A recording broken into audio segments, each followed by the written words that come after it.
Nubby's Number Factory is one of the first games in what seems like is soon to become a new genre of games that are mechanically and spiritually inspired by Balatro.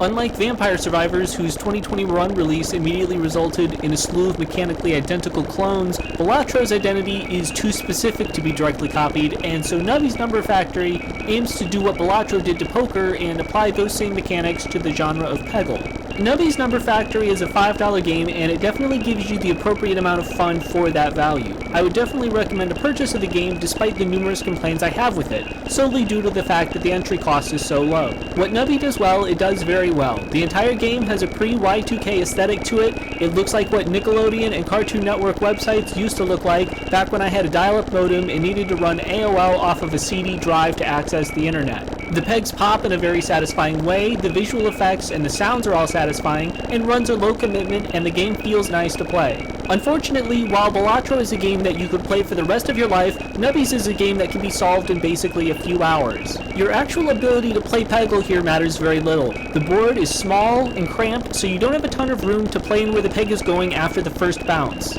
Because of that, once you figure out which items work together, the game is basically over. There are multiple conditions for item activation, such as number of pegs popped or pegs doubled, and so your goal is to find items that synergize together. However, as you go later into the game, the pegs as they're given to you on the board won't be high enough to actually meet the win condition. No amount of items that pop pegs will ever lead you to a victory in the long run, and you need a build that doubles pegs. Additionally, because a higher round score results in more money being rewarded to you, which lets you then obtain even more items, there's very little incentive to run anything but a build that focuses on doubling the value of pegs.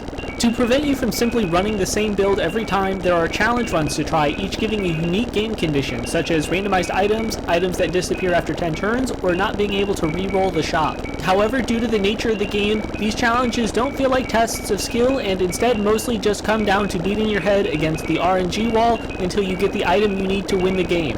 No amount of Peggle skill will allow you to claw your way to a win if your items aren't good, so a run lives or dies largely based on your shop RNG. While most runs give you plenty of what you need to succeed, the challenge runs almost universally impair your ability to shop, but not really in a fun way that makes you rethink your strategy, but instead of a way that hands you an unwinnable situation and makes you go again.